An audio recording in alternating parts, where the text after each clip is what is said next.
மக்களே. யூடியூப்பில் பார்க்குற அளவு ஈஸிலாம் கிடையாது, அதனால் பார்த்தே வாங்க. ஆமாம், நீங்கள் ஒர்க் ஃப்ரம் ஹோம் பண்ணுறீங்க, வெளியே ரொம்ப போகல, வெயிலில் போகலன்னா ஒரு மாதம் உடம்பை ரெடி பண்ணிவிட்டு அப்புறம் வாங்க.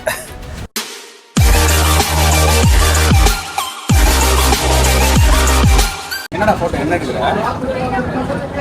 ஷாக் ஆகாது, அப்படியே எல்லாம் மாற்றி மாற்றி எடுத்துக்கிறதா என்ன பேர்? ஓ, வீடியோ போட போறியா? கோயம்புத்தூருக்கு சென்னை சென்ட்ரல்லேருந்து வந்தே பாரத்தில் போகிறோம். நான் இதுவரையும் வந்தே பாரத்தில் போனதில்லை, ஸோ ட்ரெயின் எப்படி இருக்குன்னு பார்க்கலாம் ஃபஸ்ட் டைம்.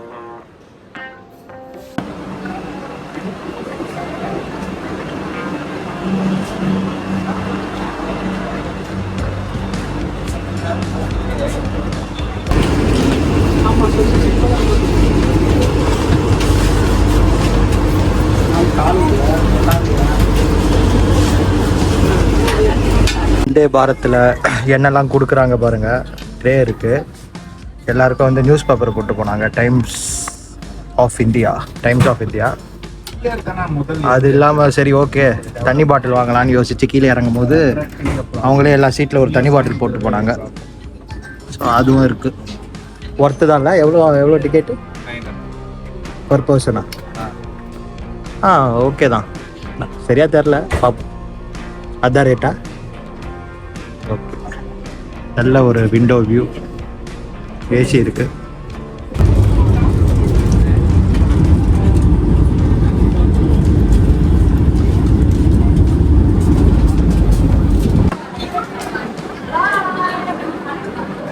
கோயம்புத்தூரில் இறங்கியாச்சு. ஹாய் காய்ஸ், நம்ம இன்னைக்கு வெள்ளையங்கிரி ட்ரெக் போக போகிறோம். ஆஸ் பிளான் பார்த்துருப்பீங்க, நம்ம கோயம்புத்தூர்லேருந்து சென்னையிலேருந்து கோயம்புத்தூர் வந்தோம். ஃப்ரெண்டு வந்து பெங்களூர்லேருந்து கோயம்புத்தூர் வந்திருக்காரு.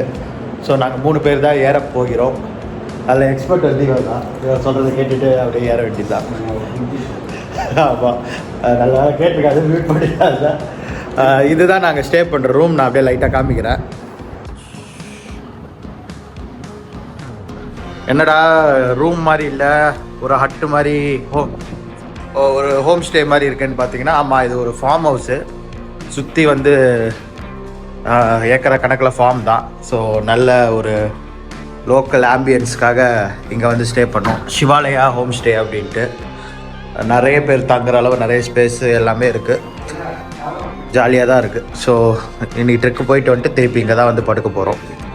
வாங்க அப்படியே ட்ரெக்கை ஸ்டார்ட் பண்ணுவோம். இதுதான் சிவாலயா ஹோம் ஸ்டேவோட எக்ஸ்டீரியர் வியூ. பார்த்தீங்கன்னா காடு, ஃபார்ம் ஹவுஸ், சுற்றி ஃபார்ம் தான்.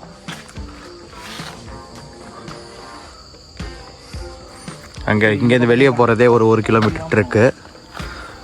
அப்படி போகணுமா? இன்னும் சொன்னீங்க.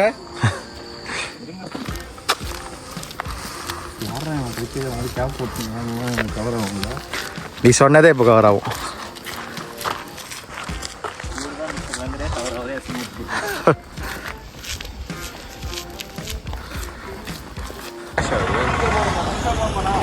வெள்ளையங்கிரியில் வந்து இறங்கிட்டோம், உள்ளே போகிறோம்.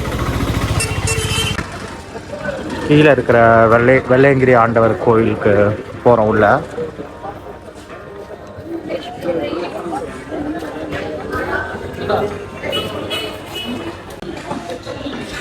கொம்பு 30 ரூபா.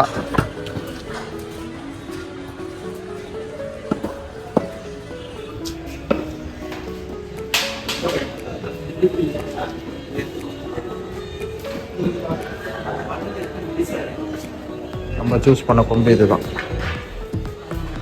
யோசிக்கலாம் இல்லை, சும்மா டக்குன்னு எடுத்துட்டோம். பொங்கல் என்ன இருக்குது, உடம்புல தெம்பு தான் இருக்கணும். இதுதான் பேக் செக் பண்ணுற இடம். உள்ளே ஏறத்துக்கான நினைக்கிறேன்.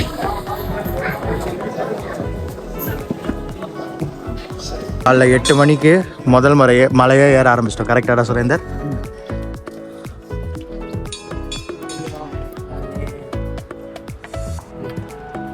நல்லா ஸ்டீப்பாக இருக்குது முதல் மலையில். என்ன பாதி தூரம் வந்திருப்போமா தெரியல, ஆனால் உண்மையாகவே டயரிங்காக தான் கைஸ் இருக்குது, சும்மா கிடையாது. கண்டினியூஸாக ஒரு ஸ்டெப்ஸை ஒரு 30 மினிட்ஸ் ஏறினா எப்படி இருக்குமோ அது மாதிரி இருக்குது. ஸோ இங்கேருந்து ஆதியோகி தெரியுதா பாருங்கள், மைல்டாக தெரியுது.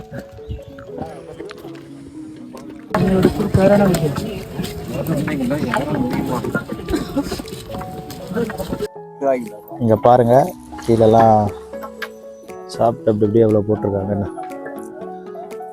அதாவது மனுஷங்க 2 வகை. மேலே போய் சிவனை பார்க்கணுன்ட்டு இவ்வளோ கல்லுங்க போட்டதும் மனுஷங்க தான், அந்த கல்லில் ஏறி போய் குப்பையை போட்டதும் மனுஷங்க தான். என்னடா சொல்லி இதை சொல்கிறேன், இது மாதிரி சம்மந்தெல்லாம் பேசுகிறவங்களும் மனுஷங்க தான். மணி 9:28 ஆகுது. ஏய், நம்ம 8 மணிக்கு தானே ஆரம்பித்தோம் முதல் மலை ஏற. 9:28, 1.5 மணி நேரம் ஆயிடுச்சு முதல் மலை டாப்புக்கு வந்துட்டோம்.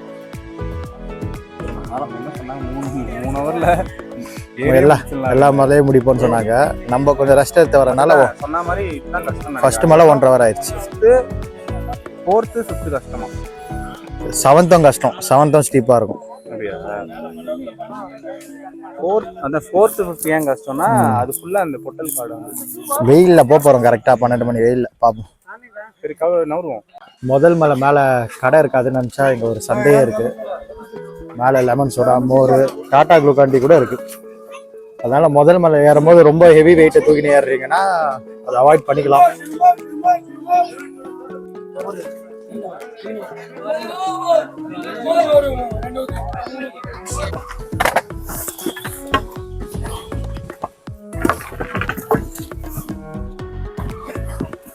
பாறை தான் ஃபுல்லாக.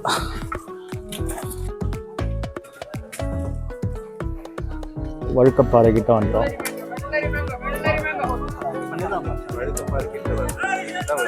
அப்படியா? எங்க வழுக்கல பாபாடா, வாய் பிடிடுவாங்கடா. டேய் மூட்டு படியில இருக்குடா.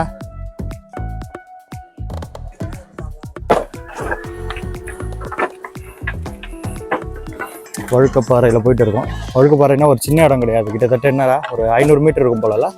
இதே மாதிரி 500 அடி இருக்கும். 500 மீட்டர் இருக்கும். 200 மீட்டர் 500 அடி வழுக்கப்பாறையிலே இருக்குது. அவங்க கொஞ்சம் வழி பண்ணி வச்சுருக்காங்க. பாம்பாட்டி சித்தர் கோயில் தண்டா கலே. யூடியூப்பில் பார்க்குற அளவு ஈஸிலாம் கிடையாது, அதனால் பார்த்தே வாங்க. ஆமாம், நீங்கள் ஒர்க் ஃப்ரம் ஹோம் பண்ணுறீங்க, வெளியே ரொம்ப போகல, வெயிலில் போகலன்னா ஒரு மாதம் உடம்பை ரெடி பண்ணிவிட்டு அப்புறம் வாங்க. Average Indian mail. இப்போ மோஸ்ட்டாக நிறைய பேர் ஒர்க் ஃப்ரம் ஹோம் அது மாதிரி பண்ணுறோம். ரெகுலராக ட்ராவல் பண்ணுறவங்க, வெயிலில் போகிறவங்களுக்கு ஓகே, ஓரளவு மேனேஜ் பண்ண முடியும். எங்கடா இருக்கும் இப்போ நம்ம? இன்னும் சொன்ன பார்க்கல. நேற்று அமாவாசை, கிட்டத்தட்ட 1000 கணக்கில் மேலே ஏறி இருக்காங்க. இறங்கிறதுக்கே இடம் இல்லாத அளவு கீழே இறங்குறாங்க பாருங்க. நேற்று நைட்டு ஏறினவங்க செம்ம டயர்டு போல், அங்கங்கே தூங்குறாங்க. எவ்வளோ மீட்டர் ஹைட்டில் இருக்கட்டா? 1250 மீட்டர். மொத்த மலையோட எலிவேஷன் எவ்வளோ? 2000. ஓகே. அவர் தான் ஃப்ரெஞ்சில் வந்துட்டார், ஒரு பெரிய ஃப்ரெஞ்சு புலித்தி நோட்டட். இதானடா சுனை? சுனைன்றாங்க. அதான் உள்ளது.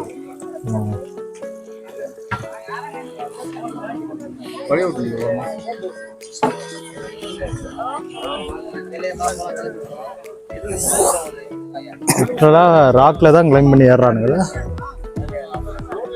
காற்று இருக்கும், அதுக்கப்புறம் வெயில் தெரியாது. அப்படின்னா 6 டிகிரி கம்மியாக இருக்குது. எல்லாரும் சுனை தண்ணி பிடிச்சிக்கலான்னு சொல்லுவாங்க. க்ரௌடை பார்த்தீங்கன்னா சுனையில் பிடிக்கணும்னு எதிர்பார்க்காதீங்க. அதே மாதிரி தேவைன்னா காசு கொடுத்து கடையில் வாங்கிக்கோங்க. சுனையில் பிடிச்சிக்கலான்னு வந்தீங்கன்னா வினையில் பிடிஞ்சிடும். இது என்ன மலையில் இருக்கும்? 4வதா 3வதா? 3வது முடிஞ்சிச்சுல. 4வது ஆரம்பிச்சு. 4வது தான் செம வெளியாக இருக்கும்ன்ற மாதிரி சொன்னாங்கல்ல. மேலே மோர், சுனையில் தண்ணி பிடிக்க முடியலன்னா கொஞ்சம் தூரம் மேலே வந்தீங்கன்னா இங்கே தண்ணி இருக்குது, அதை வாங்கிக்கலாம். முதல் சுனையை மிஸ் பண்ணிட்டீங்கன்னா. ஆனால் ஒரு 10 நிமிஷம் நடக்கணும். மோர் எல்லாம் இருக்குது.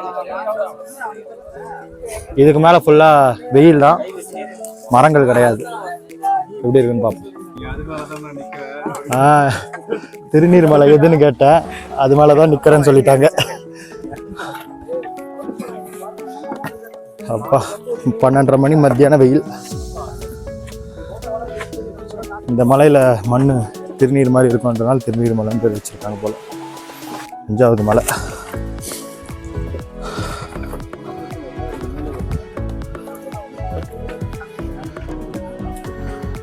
அப்பா ரெஸ்ட் எடுத்து இருங்க.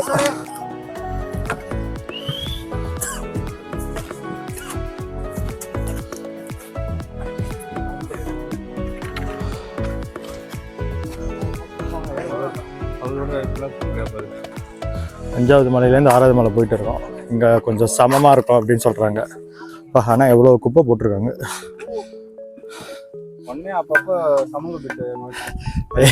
என்னடா பார்க்குறோம் சொல்கிறோம். குப்பை போட்டிருக்காங்கன்னு சொன்னேன். குளுக்காண்டி எங்கேயாவது இருக்கா பாடுறா. இன்னும் 1.5 மணி நேரத்தில் ரீச் ஆகிடலான்றாங்க. பார்ப்போம். சில பேர் கேட்டால் 7வது மலை ஃபஸ்ட்டு மலை விட மோசமாக இருக்குன்றாங்க.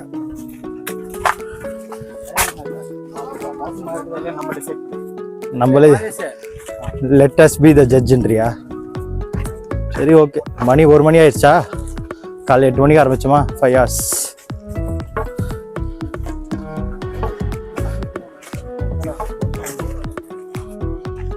மேலே அந்த சில்னஸ்னால பரவாயில்ல. மத்தியானம் 1 மணி வெயில், பட் ஸ்டில் நம்மளுக்கு அந்த ஆல்டிடியூட் இருக்கிறதுனால தாக்கு பிடிக்க முடியுது. நம்மளை அறியாமலே வந்து உடம்புல இருக்க எனர்ஜி ஆனால் ட்ரைன் ஆகும் ஒரு ஸ்டேஜுக்கு மேலே. அதை தாண்டி போனோன்னா கிடைக்கிற இடத்துலலாம் கரெக்டாக ஹைட்ரேட் பண்ணிக்கிட்டு போயிட்டே இருக்க வேண்டியது தான். இன்னொன்று, மூச்சு திணற யாரும் ஏறக்கூடாது. அதுதான் ஃபஸ்ட்டு அட்வைஸ் வெள்ளையங்குடியை பொறுத்த வரையும். இதுதான் வந்து பீமர் களி உருண்டை அப்படின்னு சில வீடியோஸ்லலாம் ஃபேமஸாக சொல்லுவாங்கள்ல, அந்த ஸ்பாட்டு.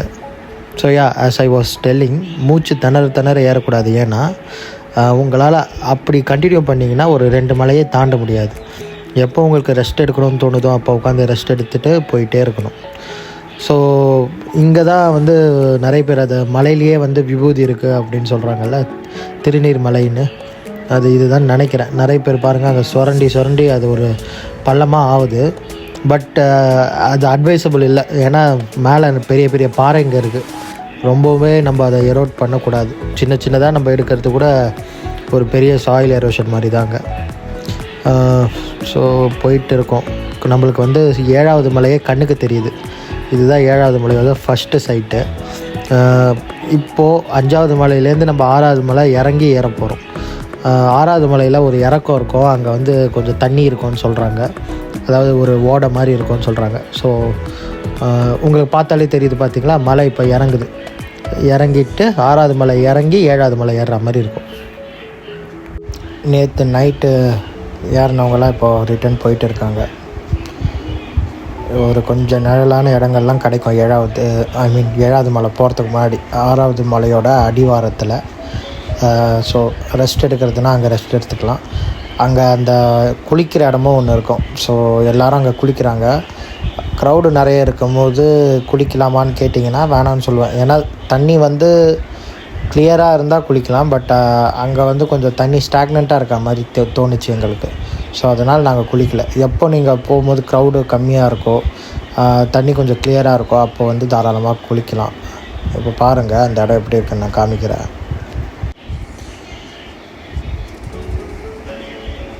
நிறைய பேர் வரனால எப்படியோ குப்பைன்றது ஆயிடுது. அது போகிறவங்க தான் அவங்க கொண்டு போகிற குப்பையை அவங்களே கீழே எடுத்துகிட்டு போகணுன்ற மைண்ட் செட் இருக்கணும். பட் என்ன பண்ணுறது, நிறைய நமக்கு அங்கே மைண்டில் ரிமைண்ட் பண்ணிகிட்டு இருக்க ஒரே விஷயம் என்னென்னா, ஐயோ குப்பை இவ்வளோ இருக்கேன்றது நம்ம மைண்டில் ஓடிட்டே இருக்கோம் நாங்கள் பார்க்கும்போது. ஸோ இதுதான் நான் சொன்ன அந்த இடம். அங்கே ஒரு கோவில் மாதிரியும் இருக்கும் சின்னதாக. நிறைய பேர் அங்கே கும்பிடுவாங்க ஒரு ஓரத்தில். ஸோ நாங்கள் ஜஸ்ட் அங்கே கும்பிட்டுட்டு கொஞ்சம் ஒரு ஃபியூ மினிட்ஸ் நிழலில் ரிலாக்ஸ் பண்ணிவிட்டு கிளம்பிட்டோம். இப்போ 7வது மலை ஏறுறதுக்கு முன்னாடி இங்கே சைடில் ஒரு கேம்பை பார்த்தோம். அடிக்கிற வெயிலில் கேம்புக்குள்ளே போய் உட்காந்துடலாமான்னு தோணுச்சு. எட்டி பார்த்தா தான் உள்ளே வந்து ஃபாரஸ்ட் ஆஃபீஸர் உட்காந்துட்டு இருக்காரு அப்படின்ட்டு அப்படியே வெளியே வந்துட்டோம். ஆப்போசிட்டில் சில கடைங்க இருந்தது, ஆனால் எதுவும் குடிக்கல. அங்கே 7வது மலை தெரியுது பார்த்திங்கள்ல, அதோட அடிவாரத்துலேயும் சில கடைங்க இருக்கும், அங்கே போய் எதாவது வாங்கி குடிச்சிக்கலாம் அப்படின்னு போயிட்டோம். பார்க்க மலை ரொம்ப சிம்பிளாக இருக்குல்ல, ஆனால் சீரியஸாக சொல்கிறேன், 7வது மலை ரொம்பவே நம்மளை சோதிக்கும். பிகாஸ் ஒன்று நம்ம ஏற டைம் மத்தியான வெயில், இங்கே வந்து சின்ன சின்ன சுனையும் இருக்கும். சில பேர் கஷ்டப்பட்டு அதில் தண்ணி பிடிக்க ட்ரை பண்ணுறாங்க, பட் ரொம்பவே ஸ்லோவாக வந்தது. ஸோ நாங்கள் அதை ட்ரை பண்ணலை, ஏன்னா ஆல்ரெடி சில பேர் வேறு நின்றுட்டு இருந்தாங்க. அங்கே எதாவது கடை இருந்தால் அங்கேயே வாங்கி குடிச்சிக்கலாம் அப்படின்னு போயிட்டோம். ஸோ இங்கே நல்லதாக மோர் அது மாதிரி சில ஐட்டங்கள் எல்லாமே கிடச்சிது. இந்த வெள்ளைங்கிரியை பார்க்கும்போது என்னடா எல்லாம் டபுள் ரேட்டில் விற்கிறாங்களெல்லாம் நீங்கள் யோசிக்கவே கூடாது. ஏன்னா 7வது மலை வரையும் அதை கொண்டு வராங்கனாலே அதுக்கு கொண்டு வரவங்களுக்கே இவங்க நிறைய காசு கொடுத்துருப்பாங்க. ஸோ அவங்க சொல்கிற ரேட்டை கொடுத்துட்டு வாங்கி குடிச்சிட வேண்டியது தான். ஏறதுக்கு முன்னாடி ஒரு விநாயகர் கோவிலுமே அங்கே இருந்தது, கும்பிட்டுட்டு ஓகே த ஃபைனல் டான்ஸுன்ற மாதிரி 7வது மலையை ஏற ஆரம்பிச்சிட்டோம். இப்போது பாருங்கள், உங்களுக்கு தெரியாது எவ்வளோ ஸ்டீப்பான மலைன்னு. அங்கே 6வது மலையிலேருந்து பார்க்கும்போது தெரியல அதோட சேலஞ்சிங்னஸ் எவ்வளோ இருக்கும்னு, பட் கிட்டே ஏற ஏற தான் தெரியுது. அது வந்து எப்படின்னா மோஸ்ட்டாக பாறைங்களில் காலை வச்சு பேலன்ஸ் பண்ணி ஏறுற மாதிரி. ஏறின இடம்லாம் ஓரளவு ஈஸியாக இருந்தது முதல் 6 மலை வரையும். பட் இங்கெல்லாம் வந்து ஃபுல்லாக பாறைங்க தான். ஆக்சுவலாக நான் வாய்ஸ் ஓவரில் தான் இதெல்லாம் உங்களுக்கு சொல்கிறேன், ஏன்னா பாதியிலே என்னோடய மைக்கோட பேட்ரி வந்து ட்ரைன் ஆகிடுச்சு. இப்படி தான் ஏறுறாங்க எல்லாருமே. ஸோ ஒன்று நல்ல பேலன்ஸ் இருக்க ஷூவாக போடணும், க்ரிப் இருக்கிற ஷூவாக, இல்லைன்னா இது மாதிரி வெறும் காலில் ஏறணும். செருப்புன்றதெல்லாம் அட்வைசபிளே கிடையாது. ஏன்னா வந்து வெறும் காலில் ஏறுறதுமே நம்மள மாதிரி எப்போவாது மலைக்கு போகிறவங்களுக்கு அவ்வளோ ஈஸி இல்லை. ஷூ வந்து பெட்டர், நல்ல க்ரிப் இருக்கிற ஷூவாக பண்ணிக்கிறது பெட்டர். ஃபைனலாக 7வது மலை மேலே வந்துட்டோம். வெள்ளையங்கிரியோட 7 மலையும் ஏறி சிவன் கோயிலுக்கு வந்தாச்சு. ஸோ ஷூவெல்லாம் கட்டிகிட்டு இருக்கேன். என்னடா 7வது மலை ஈஸியாக வந்துட்டாங்களே அப்படின்னு யோசிச்சிங்கன்னா, கிட்டத்தட்ட 1 hour ஆச்சு, 40 minutes to 1 hour. நான் அது ஃபுல்லாக உங்களுக்கு காமிக்கல, ஏன்னா நீங்கள் பார்த்தே டயர்ட் ஆகிடுவீங்க. அதனால் அதை விட்டுட்டு ஸ்ட்ரைட்டாக கோவிலுக்கு வர சீனுக்கு போயிட்டோம். ஸோ இப்போ தான் உள்ள பக்தியோட இந்த 7 மலை ஏறி எதுக்கு இவ்வளோ கஷ்டப்பட்டோமோ அந்த இடத்துக்கு வந்திருக்கோம். உண்மையை சொல்லணும்னா ரெஸ்ட் எடுக்கணுன்ற சென்சேஷன், எல்லா களைப்பு எல்லாமே போயிடும். ஏன்னா போயிட்டு இப்போ கடவுளை பார்க்க போகிறோம். பார்த்துட்டு ஒரு கம்ப்ளீஷன், ஒரு ஃபுல்ஃபில்மெண்ட்டான ஃபீலிங் தான் வந்து உங்களுக்கு அந்த 7வது மலையில் உச்சியில் இருக்கும் போது வரும். நாங்கள் ஆஃப்டர்நூன் 3:45 4 மணி அந்த நேரத்துக்குள்ளே கடவுள் பார்த்தோம். சாமியை பார்த்துட்டு நம்ம உடனே அங்கேருந்து போகக்கூடாதுல, ஒரு கோவிலுக்கு போனோன்னா அங்கே கொஞ்சம் நேரம் உட்காரணும் கம்பல்சரி. மோரோவர் அந்த இடம் உங்களுக்கு இருந்த குளிர்ச்சியும் அந்த காற்றும் உங்களை கண்டிப்பாக உட்கார வைக்கும். க்ரௌடடான டே தான் அது, அப்போவுமே அங்கே உட்கார எல்லாத்துக்கும் சஃபிஷியண்ட்டாக ஸ்பேஸ் இருந்தது. ஸோ உட்காந்துட்டு ஒரு வந்ததுக்கு அத்தாச்சியாக ஒரு செல்ஃபி எடுத்துகிட்டு பேசிகிட்டு இருந்தோம். அங்கே பிரசாதம்லாம் கூட கொடுத்துட்டு இருந்தாங்க. நாங்கள் போகிறதுக்குள்ளே தீர்ந்து போச்சு. பாடா 6வது மலைக்கு வந்துட்டோம். சன்செட் ஆக போகுது. காலைல 8 மணிக்கு ஏற ஆரம்பித்தோம். ஒரு 4 மணி 3:45 அது மாதிரி 7வது மலை ரீச் ஆனோம். சாமி பார்த்தோம், லைட்டாக ரெஸ்ட் எடுத்தோம். திருப்பி இறங்கி வர்றதும் கேர்ஃபுல்லாக இறங்கி வரணும், அதனால் பொறுமையாக தான் வந்தோம். இப்போ மணி என்ன ஒரு 6-6:15 இருக்கும். நல்லா இருக்குது கிளைமேட்டு, வெயில் இல்லை, அதனால ரிலாக்ஸாக இறங்குறோம். இதுக்கு மேலே வந்து இருட்ட ஆரம்பிச்சிடும், அதனால் வீடியோ எடுக்க முடியுமான்னு தெரியல, அதனால் இங்கேயே போய் எடுத்துடுறேன். வெள்ளையங்கிரி நீங்கள் சோஷியல் மீடியாவில் பார்க்குற மாதிரி அவ்வளோ ஈஸி கிடையாது. ஆனால் வந்து நீங்கள் ட்ரை பண்ணணும்னு நினச்சிங்கன்னா வாங்க. எந்த அளவு உடம்பு ஒத்துழைக்குதோ அதளவு வாங்க, புஷ் பண்ணாதீங்க, பொறுமையாக வாங்க. ஒரு நாளே ஆனாலும் பரவாயில்ல, ரெஸ்ட் எடுத்து மேலே போய் பாருங்கள். அதே மாதிரி பொறுமையாக இறங்குங்க. ஏன்னா வந்து இது ஒரு ரேஸ் கிடையாது, நம்ம எல்லாமே வந்து போய் கடவுளை பார்க்கறதுக்காக போகிறோம். ஸோ வந்து பொறுமையாக போகிறது ரொம்ப முக்கியம். இந்த ரிட்டர்ன் போகிறதுமே வந்து இப்போ நான் என்ன ஒரு 60% தான் கம்ப்ளீட் பண்ணியிருக்கேன்னு சொல்லுவேன். இன்னும் 40% ரிட்டர்ன் போகிறது எவ்வளோ ட்ரிக்கியாக இருக்கும் அப்படின்னு எனக்கு தெரியும். அதை நான் என்னன்றது கீழே ரீச் ஆகிட்ட பிறகு உங்களுக்கு சொல்கிறேன். இருட்டில் கீழே போகிறது எவ்வளோ டஃப்பாக இருக்குது, இல்லை இருட்டில் போகிறது ஈஸி தான் நான் டார்ச் வச்சுட்டுன்றதை கீழே போயிட்டு உங்களுக்கு சொல்கிறேன். அதை கீழே போய் பார்ப்போம். கீழே நைட்டில் இறங்கினா இதுதான் நிலமை. கீழே ஃபுல்லாக பாருங்க. Okay okay. உங்ககிட்ட பாரு, அந்த மாதிரி பாறைங்களில் டார்ச் வச்சு தான் இறங்குறாங்க. நாங்களும் அப்படி தான் இறங்கிட்டு இருக்கோம்.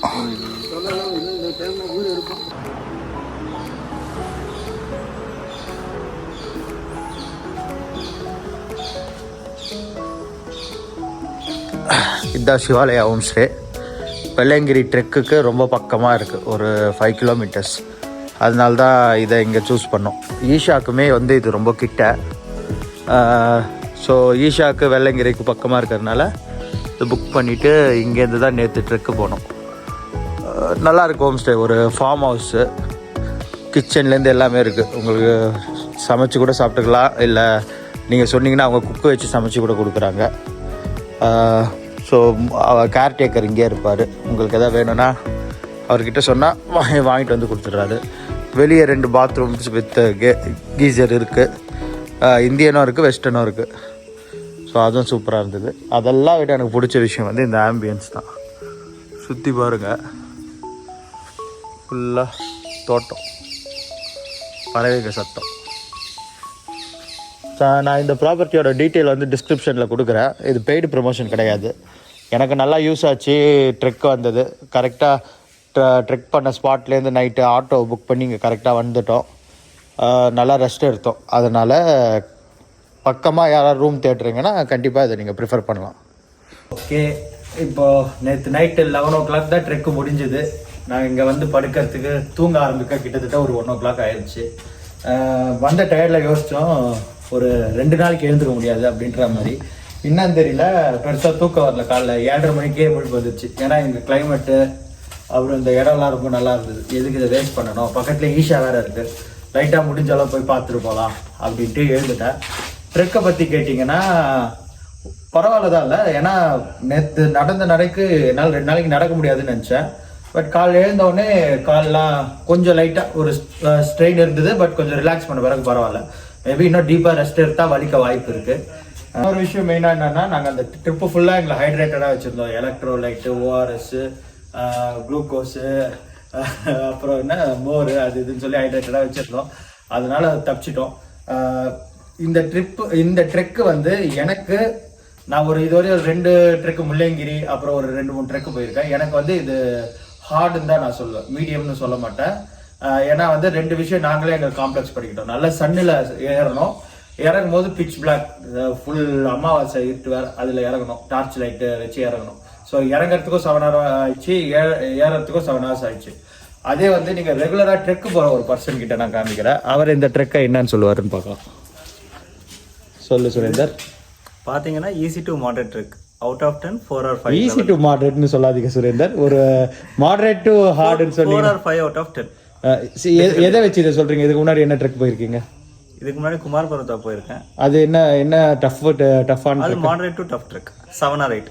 7 or 8னா 8 மோஸ்ட் இல்ல 7 வச்சுக்கலாம். ஓகே, அதோட ரேட்டிங்கை சொல்றீங்க. இது அதுல ஒரு பாதின்றீங்களா? அப்போ பாதி இல்ல ஒரு 60%. 60%. ஸோ அது வந்து சவுத் இந்தியாஸ் டஃபஸ்ட் ட்ரெக்குன்னு கேள்விப்பட்டேன், கரெக்டா? ஸோ அதில் 60% இதுனா இதோட மேக்னிட்டியூட புரிஞ்சுக்கிட்டு நீங்கள் ஏறணும். இதுவரை ட்ரெக்கே போனதில்லை, நீங்கள் ஜாலியாக டக்குன்னு ஏறலாம்னு நினச்சிங்கன்னா கண்டிப்பாக கஷ்டப்படுவீங்க. பிகினர்ஸ் ட்ரெக் இது கிடையாது. இது பிகினர்ஸ் ட்ரெக்கு கிடையவே கிடையாது. ஸோ யூடியூப், இன்ஸ்டாகிராம்லாம் பார்த்துட்டு ஏறுறீங்கன்னா உங்கள் உடம்புக்கு நீங்கள் தான் பொறுப்பு. இன்னொன்று வந்து சுகரு, பிபி, அப்புறம் ஹார்ட் இஷ்யூஸு அதெல்லாம் இருக்குன்னா அவாய்ட் பண்ணிக்கோங்க. இல்லைனா ஒரு ஃபஸ்ட்டு மலை வரையும் போயிட்டு அப்படியே கூட ரிட்டர்ன் வந்துடுங்க. ஏன்னா வந்து நீங்கள் அப்படி லைஃப்பை பணைய வச்சு போகிற அளவு இது கிடையாது. நீங்கள் அப்படி கடவுள் தான் கும்பிட்டோன்னா கீழேயுமே வந்து வெள்ளையங்கிரி ஆண்டவரோட சிலை வச்சுருக்காங்க, அங்கே நீங்கள் கண்டிப்பாக கும்பிடலாம். பட் மேலே போய் அவரை கும்பிடும்போது கண்டிப்பாக ஒரு திருப்தி, ஒரு சாட்டிஸ்ஃபேக்ஷன் இருக்குது.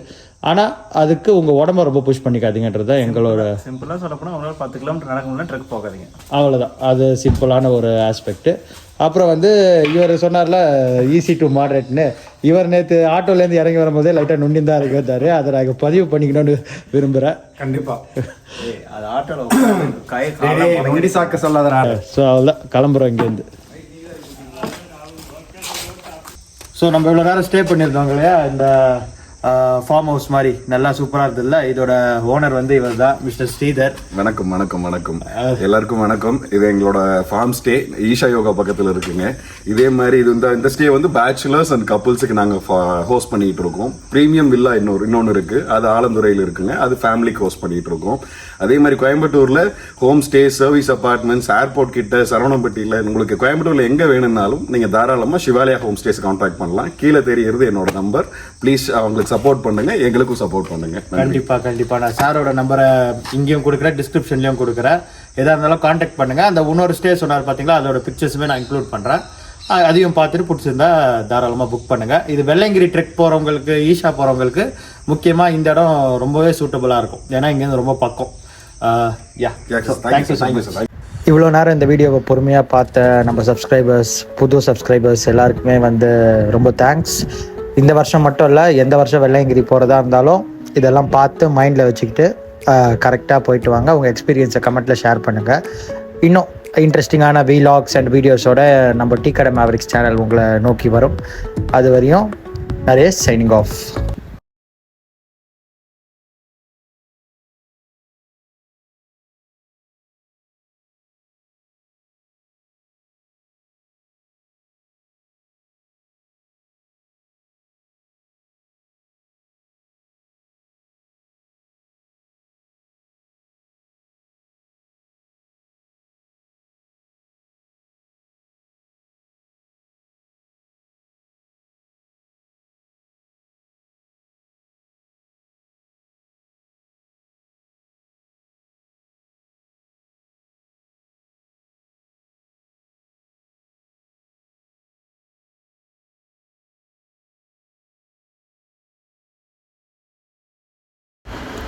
காலையிலேயே செம்ம பசி, முந்தின நாள் அவ்வளோ எனர்ஜியை ட்ரைன் ஆனனால ஒரு நல்ல இட்லி கடையாக ஆட்டோ டிரைவர் நிறுத்தினார். அங்கேயே சாப்பிட்டோம். வீடியோவோட எண்டுக்கு வந்துட்டோம். இவ்வளோ நேரம் இந்த வீடியோவை பொறுமையாக பார்த்தீங்கன்னா உண்மையாகவே ரொம்ப தேங்க்ஸ். வெள்ளையங்கிரி போகிறோன்ட்டு ஒரு குரூப் க்ரியேட் பண்ணியிருப்பீங்க. அங்கே உங்கள் ஃப்ரெண்ட்ஸுக்கு இந்த வீடியோவை ஷேர் பண்ணுங்கள். நாங்கள் ஈஷாவை பார்த்துட்டு ட்ரெயின் ஏறுறோம். Bye bye.